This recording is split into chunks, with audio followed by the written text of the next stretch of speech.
ರಾಮ ಮಂದಿರ ಉದ್ಘಾಟನೆ ಅಡ್ಡಕತ್ತರಿಯಲ್ಲಿ ಕಾಂಗ್ರೆಸ್. ಸೋನಿಯಾ ರಾಹುಲ್ ಖರ್ಗೆ ಏನ್ ಮಾಡ್ತಾರೆ? ಇಂಡಿಯಾ ಒಕ್ಕೂಟಕ್ಕೆ ನುಂಗಲಾರದ ತುಪ್ಪವಾಯ್ತು ಬಿಜೆಪಿ.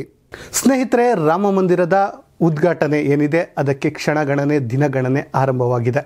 ಹೀಗಿರುವಾಗ ಇಡೀ ದೇಶದ ಭಕ್ತಾದಿಗಳು ಅಯೋಧ್ಯೆಗೆ ಹರಿದು ಬರ್ತಿದ್ದಾರೆ. ಇಂತಹದೊಂದು ಕ್ಷಣವನ್ನ ಇದೀಗ ಬಿಜೆಪಿ ರಾಜಕೀಯ ಲಾಭ ಮಾಡಿಕೊಳ್ಳಲು ಮುಂದಾಗಿದೆ. ಅದಷ್ಟೇ ಅಲ್ಲದೆ ವಿಪಕ್ಷಗಳಿಗೆ ನುಂಗಲಾರದ ತುಪ್ಪವಾಗಿ ಪರಿಣಮಿಸಿದೆ.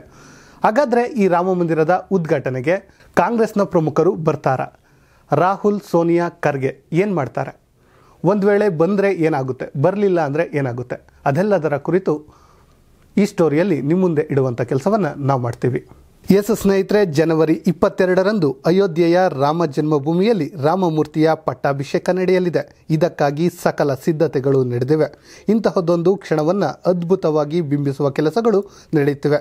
ಅದರಲ್ಲಿಯೂ ಭಾರತದ ಎಲ್ಲ ಜನರಲ್ಲಿಯೂ ಅಚ್ಚಳಿಯದೆ ಉಳಿಯುವಂತೆ ಮಾಡುವ ಕೆಲಸವೂ ನಡೆಯುತ್ತಿದೆ. ಇಡೀ ಭಾರತದಲ್ಲಿಯೇ ರಾಮ ಮಂದಿರದ ಉದ್ಘಾಟನೆಯ ದಿನದಂದು ಎಲ್ಲೆಲ್ಲಿಯೂ ರಾಮಜಪವಾಗಬೇಕು ಎಂಬುದು ವಿಶ್ವ ಹಿಂದೂ ಪರಿಷತ್ ಹಾಗೂ ಬಿಜೆಪಿಯ ಉದ್ದೇಶವಾಗಿದೆ.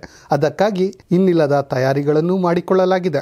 ಇದರ ನಡುವೆ ಬಿಜೆಪಿ ಮತ್ತೊಂದು ರಣತಂತ್ರವನ್ನು ಹೆಣೆದಿದ್ದು ಇದನ್ನು ಸಂಪೂರ್ಣವಾಗಿ ರಾಜಕೀಯವಾಗಿ ಬಳಸಿಕೊಳ್ಳುವ ಕೆಲಸಗಳನ್ನು ಮಾಡುತ್ತಿದೆ. ಹೌದು ಸ್ನೇಹಿತರೆ, ಈ ಕ್ಷಣ ಪ್ರತಿಯೊಬ್ಬರ ಹೃದಯವನ್ನು ಗೆಲ್ಲಬೇಕು. ಆ ಮೂಲಕ ಆ ಎಲ್ಲ ಓಟುಗಳು ಬಿಜೆಪಿಯ ಪಾಲಾಗಬೇಕು ಎಂಬುದು ಕಮಲ ಪಡೆಯ ಮುಖ್ಯ ಉದ್ದೇಶವಾಗಿದೆ. ಅದಕ್ಕಾಗಿ ಎಲ್ಲ ತಯಾರಿಗಳು ನಡೆದಿವೆ. ಇದೇ ಕ್ಷಣ ಇದೀಗ ವಿರೋಧ ಪಕ್ಷಗಳಿಗೆ ನುಂಗಲಾರದ ತುಪ್ಪದಂತೆ ಭಾಸವಾಗ್ತಿದೆ. ಯಾಕಂದರೆ ನಿಮಗೆ ಗೊತ್ತಿರಲಿ, ಇಲ್ಲಿ ವಿರೋಧ ಪಕ್ಷಗಳು ಬಂದರೂ ಕೂಡ ಬಿಜೆಪಿಗೆ ಲಾಭ, ಬರದೇ ಇದ್ದರೂ ಕೂಡ ಬಿಜೆಪಿಗೆ ಲಾಭ ಎನ್ನುವಂತಹ ಅತಂತ್ರ ಸ್ಥಿತಿಗೆ ಕಾಂಗ್ರೆಸ್ ಬಂದು ಬಿಟ್ಟಿದೆ.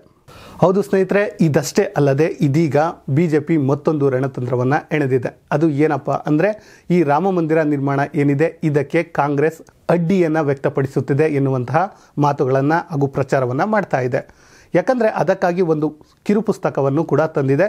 ವಿಪಕ್ಷಗಳು ಹೇಗೆ ರಾಮ ಮಂದಿರದ ನಿರ್ಮಾಣಕ್ಕೆ ಅಡ್ಡಿಪಡಿಸಿದ್ರು ಎನ್ನುವಂಥದ್ದು. ಇದೇ ಸಮಯದಲ್ಲಿ ಮತ್ತೊಂದು ವಿಚಾರವನ್ನು ಕೂಡ ಈಗ ಸೋಷಿಯಲ್ ಮೀಡಿಯಾದಲ್ಲಿ ಹರಿದಾಡ್ತಿದೆ.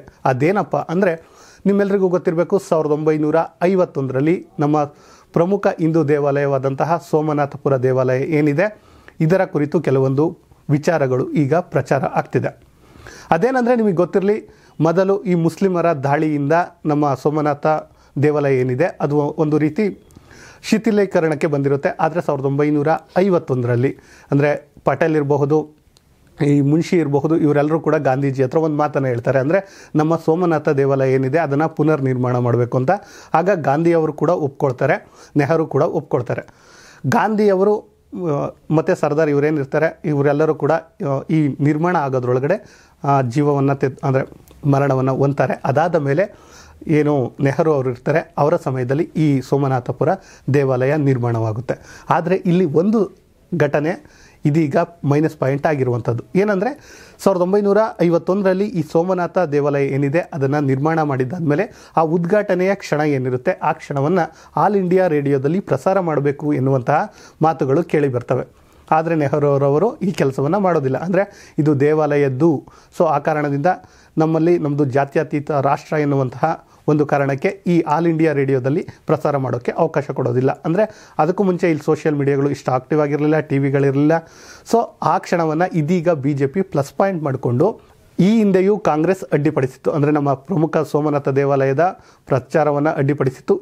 ಇದೀಗಲೂ ಕೂಡ ಕಾಂಗ್ರೆಸ್ ಇಂತಹದ್ದೇ ಕೆಲಸ ಮಾಡ್ತಿದೆ ಎನ್ನುವಂತಹ ಪ್ರಚಾರಕ್ಕೆ ಮುಂದಾಗಿವೆ ಎನ್ನುವಂತಹ ಮಾತುಗಳು ಕೇಳಿ ಬರ್ತಿವೆ. ಇದಷ್ಟೇ ಅಲ್ಲದೆ ಸ್ನೇಹಿತರೆ, ರಾಮ ಮಂದಿರದ ಉದ್ಘಾಟನೆಗೂ ಮುನ್ನವೇ ಇಡೀ ದೇಶವನ್ನು ರಾಮಮಯ ಮಾಡಬೇಕೆಂದು ಬಿಜೆಪಿ ತಂತ್ರವಾಗಿದ್ದು, ಸೋಮವಾರದಿಂದಲೇ ಅಂದರೆ ನಿನ್ನೆಯಿಂದಲೇ RSS ಮತ್ತು VHP ಪೋಷಿತ್ ಅಕ್ಷತ್ ಪತ್ರಕ್ ಮತ್ತು ರಾಮಲಲ್ಲಾ ಚಿತ್ರಗಳನ್ನು ವಿತರಿಸುವ ಪ್ರಕ್ರಿಯೆಯನ್ನು ಶುರು ಮಾಡಿದೆ. ಕನಿಷ್ಠ 10 ಕೋಟಿ ಜನರನ್ನು ತಲುಪುವ ಯೋಜನೆ ಇದಾಗಿದೆ. ಇದಷ್ಟೇ ಅಲ್ಲದೆ ಪ್ರಾಣ ಪ್ರತಿಷ್ಠೆ ಏನಾಗ್ತಾ ಇದೆ ಈ ರಾಮ ಮಂದಿರಕ್ಕೆ, ಅದಾದ ಬಳಿಕ ಏಪ್ರಿಲ್ ಒಳಗಡೆ 2.5 ಕೋಟಿ ಜನರು ಈ ರಾಮ ಮಂದಿರಕ್ಕೆ ಭೇಟಿ ನೀಡುವಂತಹ ಕೆಲಸವನ್ನು ಮಾಡುವಂತಹ ಕೆಲಸಕ್ಕೆ ಈಗ ಬಿಜೆಪಿ ಮುಂದಾಗಿದೆ. ಅದರಲ್ಲೂ ಕೂಡ ವಿಶೇಷವಾಗಿ ಏನು ಪ್ರತಿಯೊಂದು ಲೋಕಸಭಾ ಕ್ಷೇತ್ರ ಇದೆ ಅಲ್ಲಿಂದ ಕನಿಷ್ಠ 5,000 ಜನರು ಈ ರಾಮ ಮಂದಿರಕ್ಕೆ ಭೇಟಿ ನೀಡುವಂತೆ ನೋಡಿಕೊಳ್ಳಲಾಗ್ತಿದೆ. ಇದೀಗ ವಿರೋಧ ಪಕ್ಷಗಳು ಒಂದು ಗೊಂದಲದ ಸ್ಥಿತಿಗೆ ಒಳಗಾಗುವಂತೆ ಮಾಡಿದೆ. ಒಂದು ಕಡೆ ಬಂದರೂ ಕೂಡ ಬಿಜೆಪಿಗೆ ಪ್ಲಸ್ ಪಾಯಿಂಟ್, ಬರದಿದ್ರೂ ಕೂಡ ಬಿಜೆಪಿಗೆ ಪ್ಲಸ್ ಪಾಯಿಂಟ್ ಆಗಿದೆ. ಇದು ಕೇವಲ ಕಾಂಗ್ರೆಸ್ಗೆ ಮಾತ್ರ ಒತ್ತಡವನ್ನು ತರ್ತಿಲ್ಲ, ಅನ್ಯ ಪಕ್ಷಗಳಿಗೂ ಒಂದು ರೀತಿಯ ಒತ್ತಡವಾಗಿದೆ. ನಿಮ್ಮೆಲ್ಲರಿಗೂ ಗೊತ್ತಿದೆ, ಇದೀಗ ಇಂಡಿಯಾ ಒಕ್ಕೂಟ ಏನು ರಚಿಸಿಕೊಂಡಿದ್ದಾರೆ ಅದರ ಮೇಲೂ ಕೂಡ ಇದು ಪ್ರಭಾವವನ್ನು ಬೀರಲಿದೆ. ಈಗಾಗಲೇ ಗೊತ್ತಿರುವಂತೆ CPMನ ಬೃಂದಾ ಕಾರಟ್ ಹೇಳಿದರು ನಾವು ಇದು ಭಾಗವಹಿಸಲ್ಲ ಅಂತ. ಇದರ ಕುರಿತು ಇಂಡಿಯಾ ಒಕ್ಕೂಟ ಕೂಡ ಹೇಳಿದೆ, ಅದು ಅವರ ವೈಯಕ್ತಿಕ ಅಭಿಪ್ರಾಯ. ಬರಬಹುದು, ಬರದಿದ್ದರೆ ಅವರಿಗೆ ಬಿಟ್ಟ ವಿಚಾರ, ಅದಕ್ಕೂ ನಮಗೂ ಸಂಬಂಧವಿಲ್ಲ ಅಂತ ಹೇಳಿದೆ. ಇನ್ನು ನಮ್ಮೆಲ್ಲರಿಗೂ ಗೊತ್ತಿರುವಂತೆ ಈ ರಾಮ ಮಂದಿರದ ಆಹ್ವಾನದ್ದು ಕೂಡ ಒಂದು ರಾಜಕೀಯ ಆಗಿತ್ತು. ಈ ಆಹ್ವಾನದಲ್ಲಿ ಈ ಪ್ರಮುಖ ಮಾನ್ಯ ಮಠಗಳೇನಿವೆ ಅವುಗಳಿಗೆಲ್ಲಕ್ಕೂ ಕೂಡ ಆಹ್ವಾನ ನೀಡಲಾಗಿದೆ.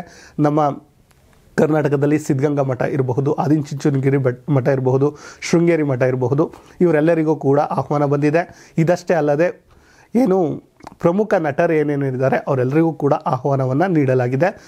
ಉದಾಹರಣೆಗೆ ತೆಗೆದುಕೊಳ್ಳೋದಾದರೆ ನಮ್ಮ ಕಾಂತಾರ ಸಿನಿಮಾದ ರಕ್ಷಿತ್ ಶೆಟ್ಟಿ ಇರಬಹುದು, ಯಶ್ ಇರಬಹುದು, ಚಿರಂಜೀವಿ ಇರಬಹುದು, ಹೀಗೆ ರಜನಿಕಾಂತ್ ಇರಬಹುದು, ಕಮಲ್ ಹಾಸನ್ ಇರಬಹುದು, ಇವರೆಲ್ಲರಿಗೂ ಕೂಡ ಆಹ್ವಾನ ಸಿಕ್ಕಿದೆ.